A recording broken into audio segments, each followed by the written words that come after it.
says each time he's in the sanctuary, he sits back. He thinks back to that little hotel room about how depressed and lonely. And hearing that voice, it doesn't have to be his voice.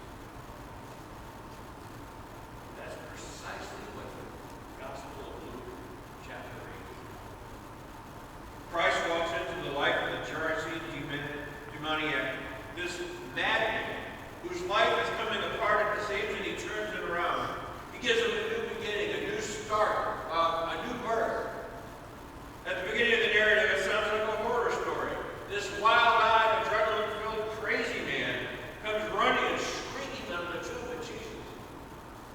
He is so unbalanced. He's convinced that he's being kept captive by a whole group of demons who are pulling and jerking him in every direction.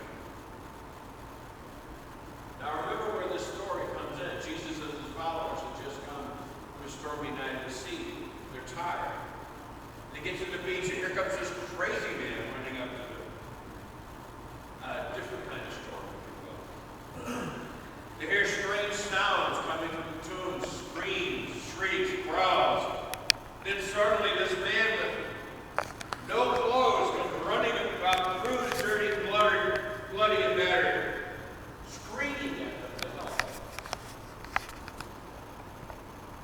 Let me ask you, what would you have done in this situation? It's a scary place, a vulnerable moment, this nut job racing to you, screaming at you. I think I would have jumped back in the boat. But not Jesus. Jesus stood his ground. He faced the man.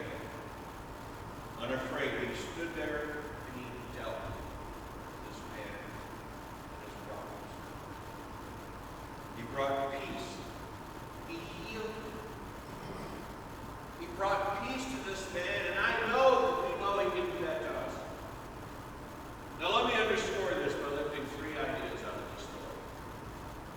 First of all, you don't have to be at war with yourself. It doesn't have to be. Now notice here this is the demoniac. This madman was at war with himself. He was hurting himself, bruising himself, injuring himself. Pogo once said the cartoon strip, we have met the enemy, and he is us. There's a great story about a man who was in the grocery store with his son. And the son was being what normally 3-year-olds like to do, a little bit of a problem. He would, every time his father would put something in the car, he